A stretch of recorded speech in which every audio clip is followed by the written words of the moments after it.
Diario de Ana Frank, 1942-1944. Ana Frank. Viernes 25 de septiembre de 1942. Querida Kitty, ayer estuve de visita en casa de los Van Damme para charlar un poco. Es algo que hago de vez en cuando. A veces se pasa allí un momento agradable. Entonces se comen bizcochos antipolillas. La caja de lata la guardan en el armario que está lleno de bolas de naftalina y bebemos limonada. Hablamos de Peter. Les dije que Peter me acariciaba a menudo y que a mí me gustaría que dejara de hacerlo, pues me desagradaban tales demostraciones de parte de los muchachos. Con entonación paterna, ellos me preguntaron si en realidad yo no podía encariñarme con Peter, porque según dijeron, él me quería mucho. ¿Ah, sí? Pensé y dije, oh, no. Dije también que por momentos Peter me parecía un poco torpe, pero que probablemente era tímido, como todos los muchachos que no estaban acostumbrados a alternar con chicas. Debo decir que el Comité de Refugiados, sección masculina, se muestra bastante ingenioso. Te relataré lo que han inventado para dar noticias nuestras al apoderado de las Travis, el señor Van Dijk, que ha guardado secretamente algunos de nuestros objetos personales y es amigo nuestro.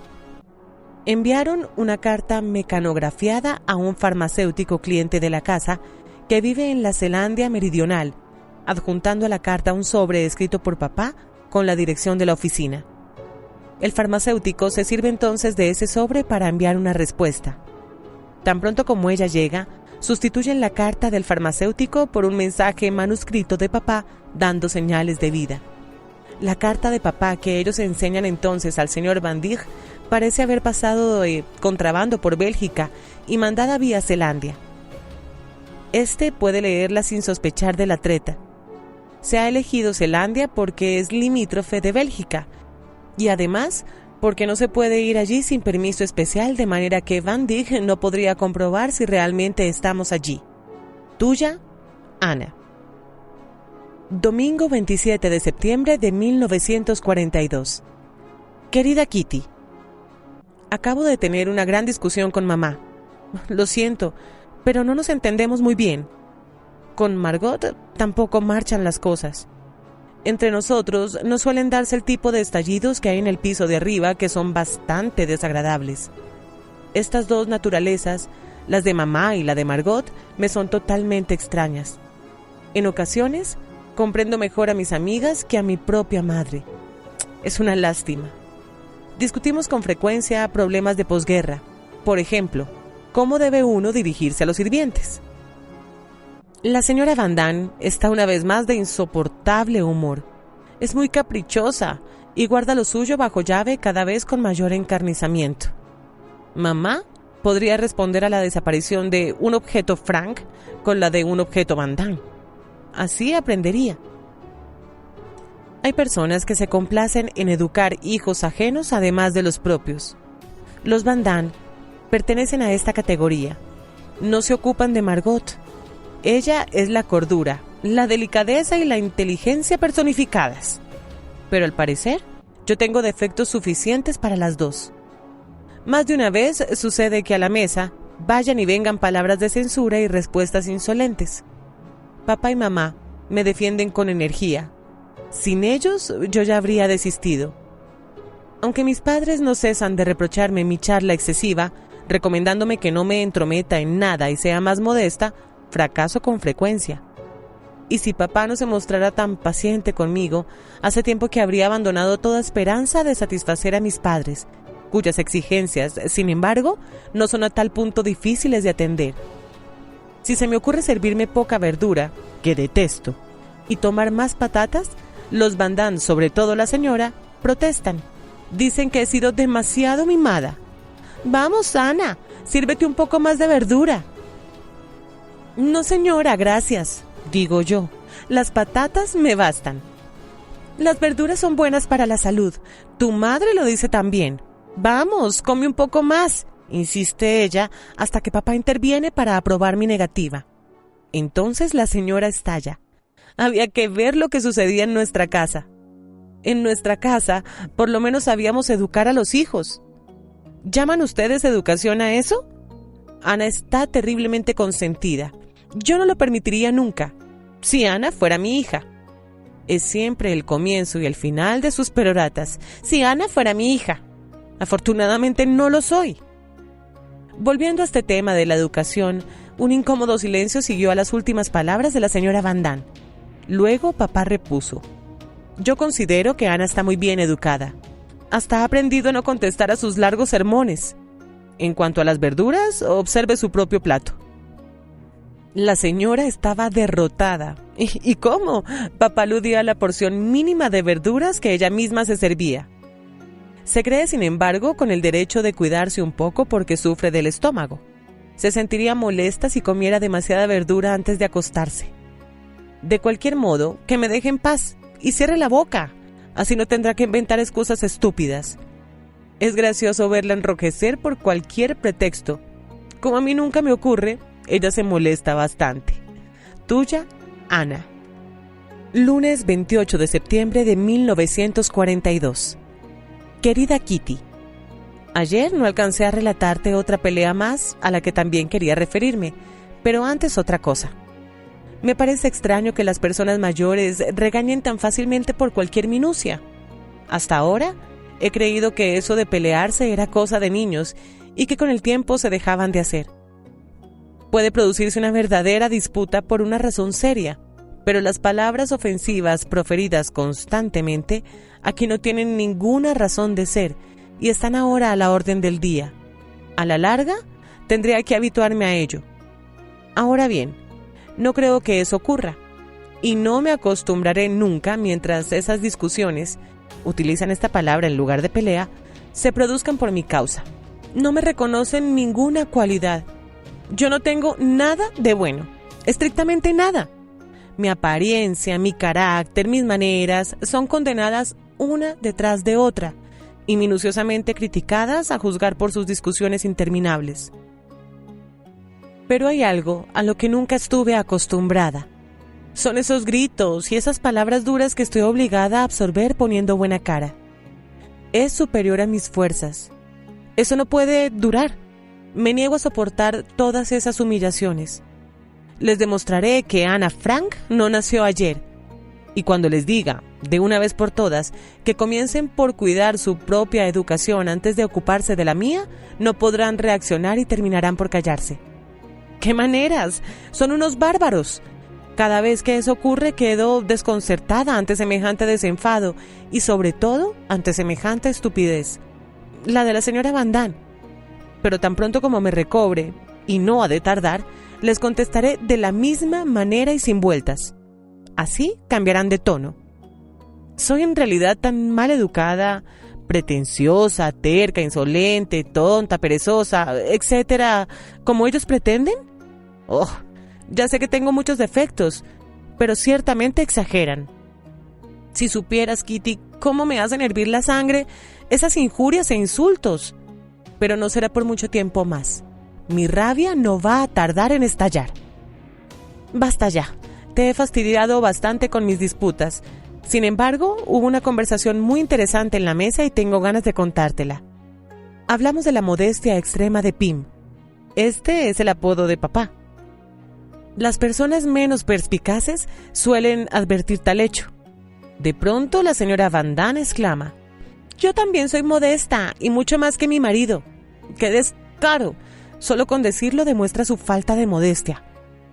El señor Van Damme, que juzgó necesario aclarar la referencia a su persona, contestó muy tranquilo: «Yo no me empeño en ser modesto. Sé por experiencia que las personas modestas no van muy lejos en la vida». Y volviéndose hacia mí: «Nunca seas modesta, Ana. Así no llegarás lejos en la vida». Mamá aprobó este punto de vista, pero la señora Van Damme tenía naturalmente que decir su palabra sobre un tema tan interesante como la educación. Esta vez se dirigió no directamente a mí, sino a mis padres. «Ustedes tienen un concepto singular de la vida al decirle a Ana una cosa semejante. En mi juventud Pero, ¡qué diferencia! Y estoy segura de que en nuestros días esa diferencia existe todavía, salvo en las familias modernas como la de ustedes. Este fue un ataque abierto a la forma en que mamá cría a sus hijas. La señora Van Damme se había puesto roja de emoción. Mamá, en cambio, permanecía impasible. La persona que enrojece es arrastrada progresivamente por sus emociones y corre el riesgo de perder más pronto la partida. Mamá, con las mejillas pálidas, quiso zanjar esta cuestión lo más rápidamente posible y apenas si reflexionó antes de responder. Señora Van Damme, yo opino, efectivamente, que es preferible ser un poco menos modesto en la vida. Mi marido, Margot y Peter, los tres, son demasiado modestos. Su marido, Ana, usted y yo no somos lo que se puede decir modestos, pero no nos dejamos atropellar. Entonces exclamó la señora Van Damme: querida señora, no la comprendo. Yo soy verdaderamente la modestia personificada. ¿Qué es lo que hace a usted dudarlo? Nada en especial, respondió mamá. Pero nadie diría que usted brilla por su modestia. A lo que replicó la señora Van Damme: me gustaría saber en qué carezco yo de modestia. Si no me ocupase de mí misma, nadie aquí lo haría, y se me dejaría morir de hambre. Esta absurda observación hizo reír a mamá, lo que irritó más aún a la señora Van Damme, que continuó su perorata sazonada de palabras interminables en un magnífico alemán holandés y holandés alemán, hasta que, perdida en sus propias palabras, resolvió abandonar la habitación. Al levantarse, se volvió para dejar caer su mirada sobre mí. Era como para verlo. En ese momento, yo tuve la desgracia de menear la cabeza, casi inconscientemente, con una expresión de lástima mezclada, sin duda, de ironía. A tal punto me sentía fascinada por su oleada de palabras. La señora se crispó. Se puso a lanzar injurias en alemán, sirviéndose de una jerga sumamente vulgar. Era un lindo espectáculo. Si hubiera sabido dibujar, la habrían pintado en esa actitud. A tal punto resultaba cómica. Demasiado cómica la pobre y estúpida mujer.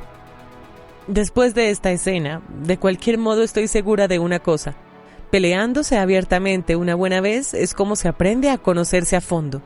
Es entonces cuando en realidad puede juzgarse un carácter. Tuya, Ana. Martes 29 de septiembre de 1942. Querida Kitty, las personas que viven escondidas pasan por experiencias curiosas. Figúrate que no tenemos bañera y que nos lavamos en una artesa. Y como hay agua caliente en la oficina, quiero decir, en todo el piso inferior, los 7 aprovechamos esta ventaja por turno. Pero como somos muy diferentes unos de otros, algunos se han mostrado más pudorosos. Cada miembro de la familia se reserva su rincón personal a guisa de cuarto de baño. Peter se da el suyo en la cocina, a pesar de la puerta vidriera. Cuando piensa bañarse, anuncia durante media hora que no habrá que pasar por delante de la cocina. Esta medida le parece suficiente. El señor Van Damme se toma el suyo en la alcoba. La seguridad de lavarse en su cuarto le compensa el fastidio de subir el agua al tercer piso. La señora Van Damme simplemente no se baña por el momento. Está esperando hallar el lugar más adecuado. Papá ha elegido la oficina privada como cuarto de baño y mamá la cocina detrás de la pantalla de la estufa. Margot y yo nos hemos reservado la oficina de delante. Se bajan las cortinas todos los sábados por la tarde. La que aguarda su turno espía por una estrecha rendija a la extraña gente de afuera que va y viene. Desde la semana última, mi cuarto de baño dejó de agradarme y me puse pues a buscar una instalación más cómoda.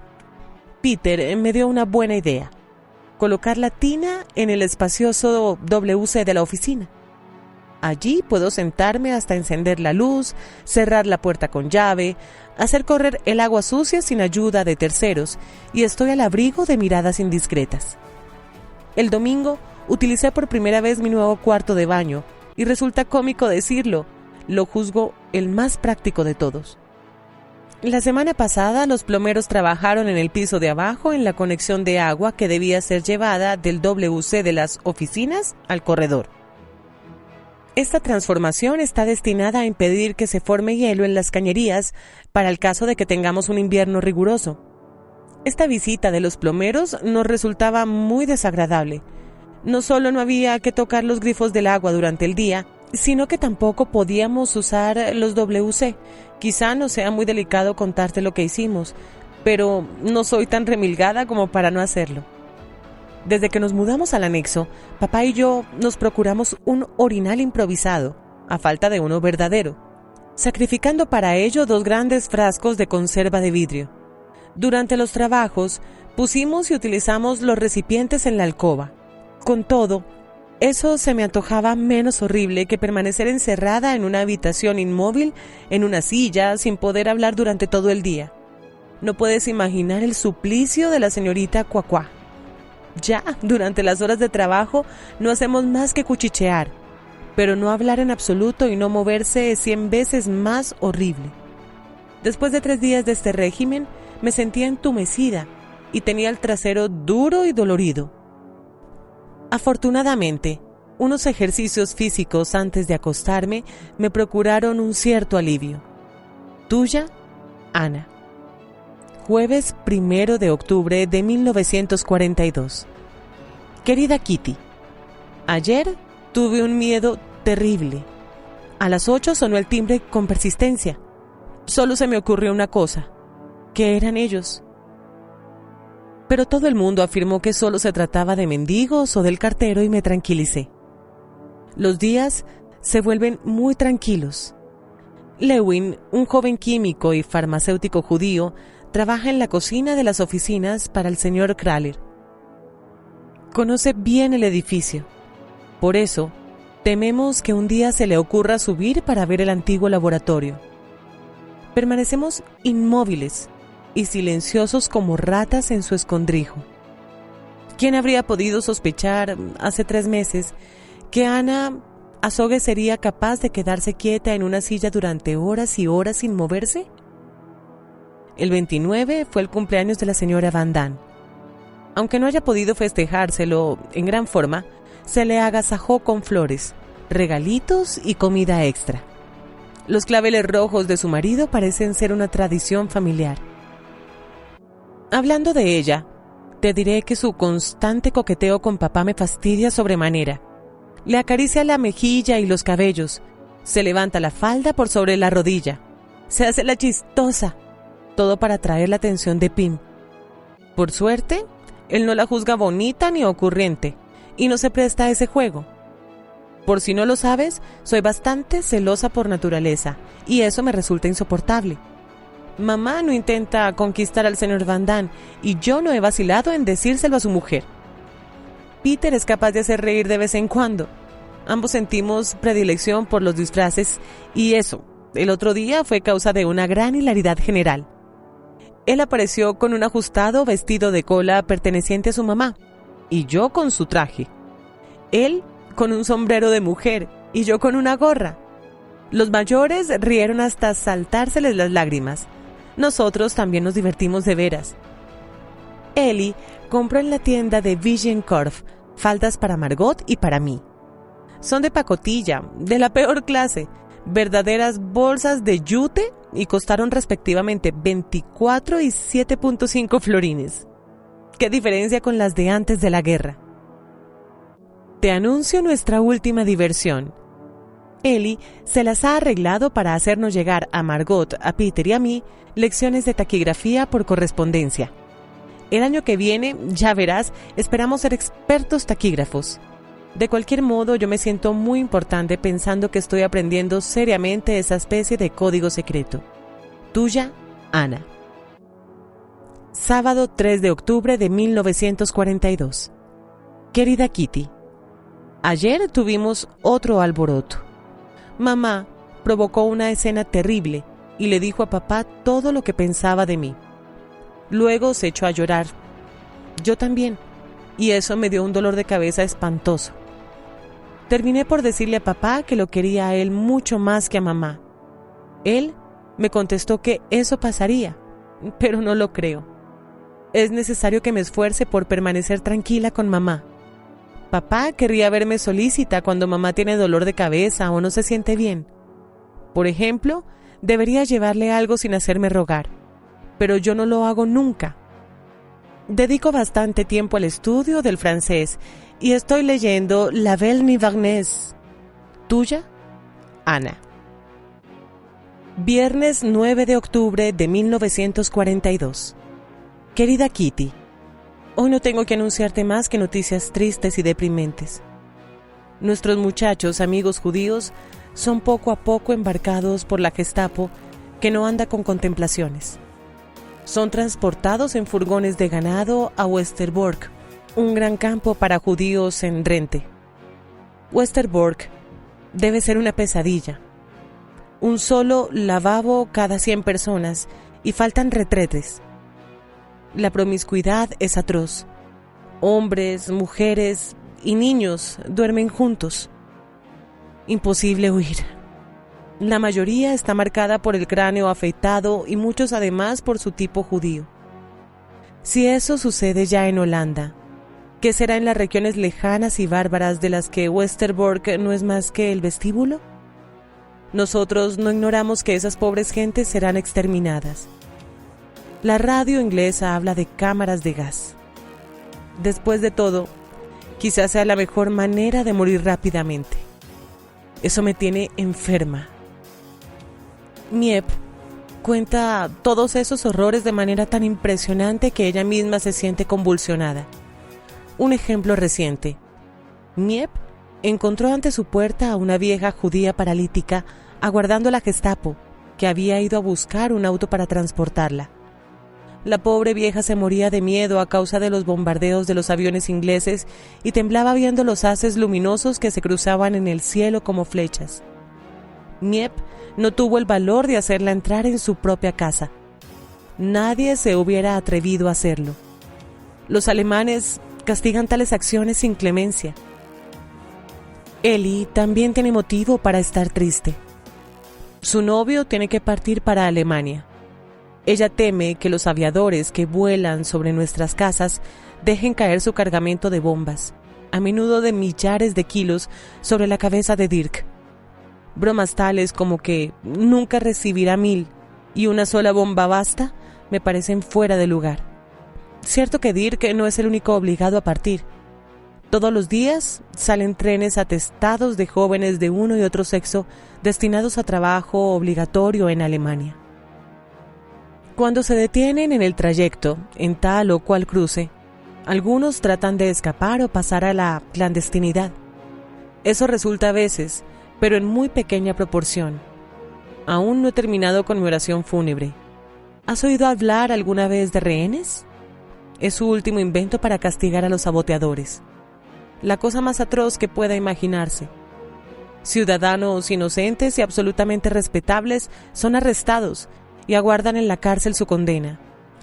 Si el saboteador no aparece, la Gestapo fusila un número de rehenes sin más rodeos. Los diarios publican a menudo las esquelas mortuorias de esos hombres, bajo el título de accidente fatal. Hermoso pueblo el alemán. Y pensar que yo pertenecía a él. Pero no, hace mucho tiempo que Hitler nos hizo apátridas. Por lo demás, no hay enemigos más grandes que estos alemanes y los judíos. Tuya, Ana. Viernes 16 de octubre de 1942. Querida Kitty, estoy muy ocupada. Acabo de traducir un capítulo de La Belle Nivernaise, anotando las palabras cuyo significado desconocía. He resuelto también un difícil problema de matemática y he escrito 3 páginas de gramática francesa. Me niego a resolver problemas de matemática todos los días. Papá los detesta también. Yo me las arreglo mejor que él, pero a decir verdad, ni el uno ni el otro nos sentimos muy fuertes, de manera que a menudo necesitamos recurrir a Margot. Yo soy la más adelantada de los 3 en taquigrafía. Ayer terminé de leer Los asaltantes. Es encantador, pero aún así está lejos de Job ter Huld. En general, considero a Sissi van Marxveld un autor formidable. Tengo la firme intención de permitir que mis hijos lean todos sus libros. Mamá, Margot y yo somos de nuevo las mejores amigas del mundo. Es mucho más agradable. Anoche, Margot vino a tenderse a mi lado. Ambas en mi cama tan minúscula. No tienes idea de lo divertido que era. Ella me preguntó si un día podrá leer mi diario. Le dije que le permitiría leer ciertos pasajes. Le pedí lo mismo en cuanto al suyo, y está de acuerdo. De una cosa a otra, hablamos del porvenir. Le pregunté qué quería hacer, pero ella no quiere hablar de eso y lo mantiene en gran secreto. Habló vagamente de la enseñanza. No sé si ella hará algo en ese sentido, pero creo que sí. En el fondo, yo no debería ser tan curiosa. Esta mañana me tendí en la cama de Peter después de echarlo de allí. Estaba furioso, lo que me importa bien poco. Ya es hora de que se muestre un poco más amable conmigo. Anoche le regalé una manzana. Le he preguntado a Margot si me encuentra fea. Ella me ha dicho que tengo una expresión muy divertida y ojos bonitos. Bastante vago, ¿no te parece? Hasta la próxima. Tuya, Ana. Martes 20 de octubre de 1942. Querida Kitty, aún me tiembla la mano aunque ya pasaron 2 horas desde que recibí ese susto. En el edificio hay 5 extintores de incendios. El carpintero o quien sea que se encarga de esa tarea tenía que venir a recargar los aparatos. Estábamos al corriente, pero nadie nos había advertido que era para hoy. Sucedió que ninguno de nosotros estaba haciendo intento alguno de permanecer en silencio. De pronto, oí desde el rellano fuertes martillazos del otro lado de nuestra puerta, armario. Inmediatamente pensé en el carpintero y fui a decirle a Eli que comía con nosotros que no bajase. Papá y yo montamos guardia a la puerta para enterarnos en qué momento partía el obrero. Después de haber trabajado 1/4 de hora, dejó su martillo y sus otras herramientas sobre nuestro armario, así lo creímos, y golpeó a nuestra puerta. Todos palidecimos. ¿Había oído algo y quería examinar aquella armazón misteriosa? Se hubiera jurado que era eso. Golpeaba, tiraba, empujaba sin cesar. Aterrorizada, casi me desvanecí pensando que aquel hombre, que nos era totalmente extraño, iba a descubrir nuestro hermoso escondite. Y en el preciso instante en que creí llegaba mi última hora, oí la voz del señor Copuis que decía: ¡ábranme! ¿Quieren? Soy yo. Le abrimos inmediatamente. Se le había trabado el pestillo que sujeta la puerta del armario y del que los iniciados se sirven desde fuera. Por eso nadie pudo prevenirnos de la hora de los trabajos. El obrero se había ido, y el señor Copuis, al venir a buscar a Eli, no lograba abrir la puerta armario. ¡Qué alivio! En mi imaginación, aquel tipo dispuesto a entrar en nuestro refugio asumía proporciones cada vez más formidables. A la larga, se había transformado en un verdadero gigante y en el fascista más fanático por añadidura. Bien, afortunadamente, por esta vez, el miedo resultó infundado. Pero el lunes nos divertimos mucho. Miep y Hen Van Santen pasaron la noche con nosotros. Margot y yo dormimos con papá y mamá con el fin de ceder nuestro lugar a los jóvenes esposos. Comimos deliciosamente bien. El festín fue interrumpido por un cortocircuito causado por la lámpara de papá. ¿Qué hacer? Había otros tapones en la casa, pero la caja con repuestos se encuentra en el fondo del almacén. Por eso, dar con él en la oscuridad era toda una empresa. Los hombres decidieron, sin embargo, arriesgarse y después de 10 minutos pudimos apagar las velas. Hoy madrugué mucho. Henk tenía que irse a las 8:30. Miep bajó a la oficina después de un buen desayuno en familia, encantada de librarse del trayecto en bicicleta porque llovía a torrentes. La semana próxima, Eli a su vez vendrá a pasar una noche con nosotros. Tuya, Ana. Jueves 29 de octubre de 1942. Querida Kitty, papá está enfermo y su estado me inquieta mucho. Tiene una erupción rojiza y alta fiebre, se diría que es sarampión. Como te imaginarás, ni siquiera podemos ir a buscar al médico. Mamá se esfuerza por hacerle sudar. Quizá su fiebre baje. Esta mañana, Miep nos contó que el departamento de los Van Damme fue saqueado. Todavía no se lo hemos dicho a la señora, ya tan nerviosa en estos últimos tiempos. No tenemos ganas de oír sus quejas con respecto a su hermoso servicio de mesa y a las lindas sillitas que dejó allí. Nosotros también nos vimos obligados a abandonar casi todo lo que era bonito. Nada se logra con lamentarse. Desde hace poco se me permite leer algunos libros para personas mayores. Me he enfrascado en La juventud de Eva, de Nico van Schultelen. No veo gran diferencia entre las historias amorosas de colegialas y esta. Allí se habla de mujeres que exigen un montón de dinero por vender su cuerpo a hombres desconocidos en calles dudosas. Yo me moriría de vergüenza. Además, he leído que Eva estaba indispuesta. ¿Ah, sí? ¡Oh, qué ganas de estarlo yo también! Se debe de sentir una muy importante. Papá ha traído del armario grande las tragedias de Goethe y de Schiller. Va a leerme algunas páginas cada noche. Ya hemos comenzado con Don Carlos. Para seguir el buen ejemplo de papá, mamá me ha puesto en las manos su libro de rezos. He leído algunas plegarias en alemán para complacerla. Son hermosas, pero no me dicen gran cosa. ¿Por qué me obliga a ella a exteriorizar sentimientos religiosos?